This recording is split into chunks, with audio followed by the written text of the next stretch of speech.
So, my house got flooded completely. Let me tell you all about it.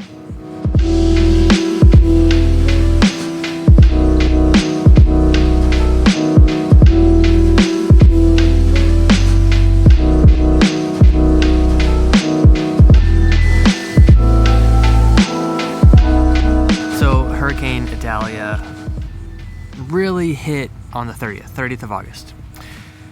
And didn't seem like it was really gonna hit us after it was, started to go a little further north. But I started seeing these headlines. Tampa is on the dirty side of Hurricane Idalia.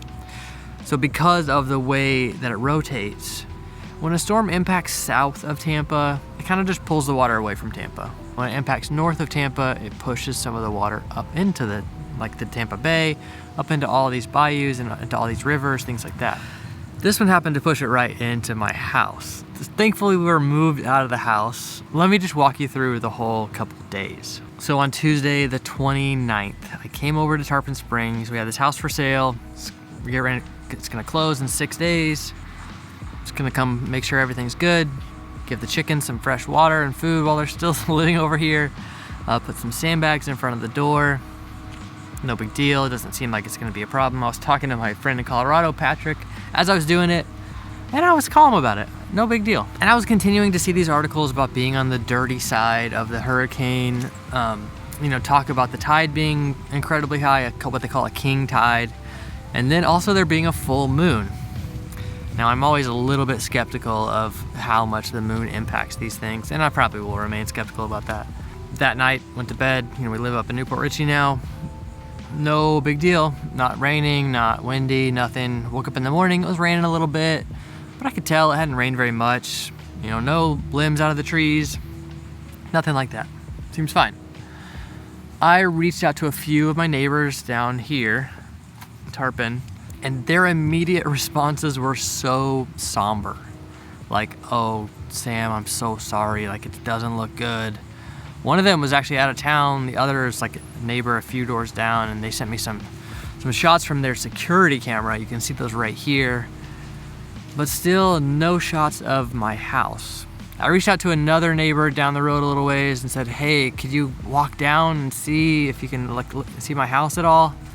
He walked down to the end of the street. You see that shot from the end of the street, and he was like, "It was about 1.5 feet higher at its highest point." He got a little bit closer to the house. This is what it looked like. I decide I'm going right now. I'm leaving. I'm gonna go, take buckets and shop vac and see, maybe I can get some of the water out of there if there is water. And even at that point, I felt like I'm pretty sure there's water in there, but I have no idea how much. So I brought this wagon, like a wheelbarrow kind of wagon, shop vac and bucket, and parked my car at a higher place in the neighborhood by this baseball field, and got everything out, put it in the bucket, put on some tennis shoes so I was gonna walk through a bunch of water. I could, even in the street right there, it was up halfway up my calf. And some people came up to me while I started walking and said, "Hey, we're from the Tampa Bay Times. Can we walk with you?" So I invited them to walk with me, no big deal. And they were asking me all about myself. You see that article right here. I was featured in the newspaper. Now, I should have asked for a backlink to the YouTube channel, but they're just doing their job. They're sweet. So we walked up to the house, and I'm thinking I'm gonna make a video about this. So I start pulling out my phone. I'm talking to my phone, kind of vlogging as I go. There's a big hurricane, right? Actually, I just didn't think it was gonna be like this. I still own a house in Tarpon Springs. It's pretty low. I've talked about all that, paying the flood insurance, all that kind of stuff. Right now, I'm wading through the water to get to the house to see if I can mitigate the damage very much. Got some tag-along Tampa Bay Times reporters here. See a drone up in the air. Pretty intense, honestly. We'll see what it's like in the house. I bet there's water in it. As I get closer to my house, I just can't do it. It's kind of stressful, emotional, and as we get really close to the house, I can see water coming out of the house. So sandbags are still there. but I can see water coming out of the door behind them. I'm not crying, it's just windy. I start pulling the sandbags away and water keeps coming out. I open the door, more water comes out, and there's so much water. So when you go in the house, it goes down a little bit, like 6 inches, and then there's a living room, and then there's even a bigger step in the back. And that whole bottom area was full of water. Floor was starting to float. And there was water on every single floor in the whole house, 1,800 square foot house. So I start walking around a little bit. I call one of my neighbors that I knew was out of town. I go check on their house for them. Theirs was dry, it was great, happy for them. And I get this big squeegee from their house and start pushing some of the water out of my house. And it was low enough outside of the house to where it made sense to do that at this point. But even as I looked outside again, you could see the tide moving like crazy. You can see from this video like how much the water was moving, and that's just the tide going back and forth, because there was another high tide around 12:30 p.m. I got to the house around 11:30 a.m. So about an hour later, it was gonna be another high tide. It was weird. The whole thing was weird. One of my friends came over to help me get the water out. We worked there until about 4 p.m.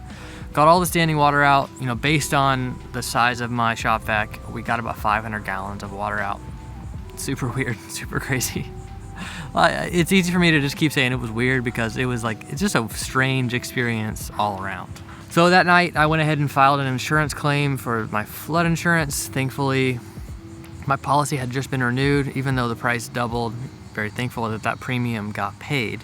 I knew that my deductible on that would be $10,000 for the building and $5,000 for the contents. Not really any contents in the house.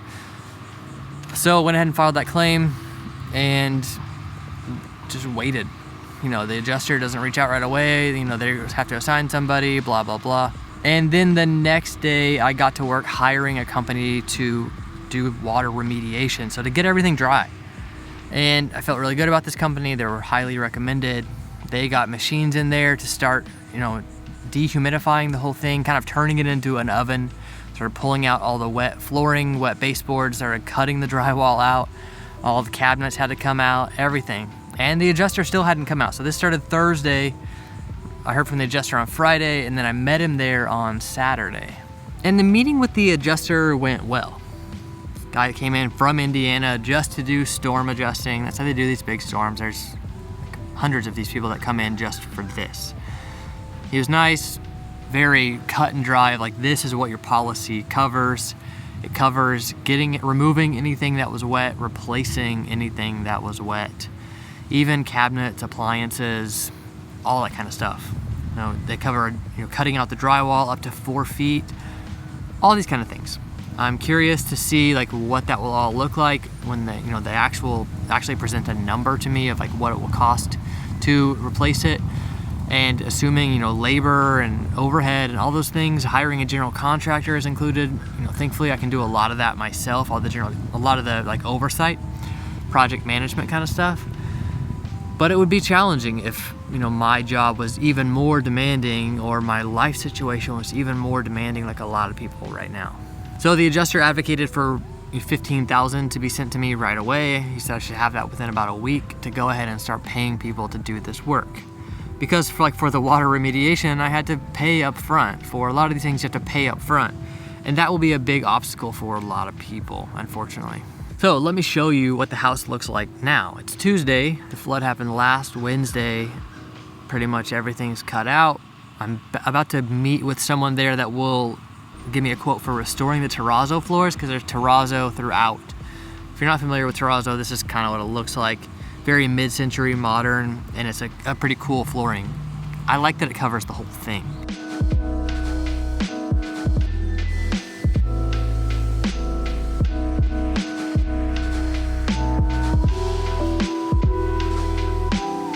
So this is the kitchen here. It looks like the laundry room, but they had to move those appliances somewhere.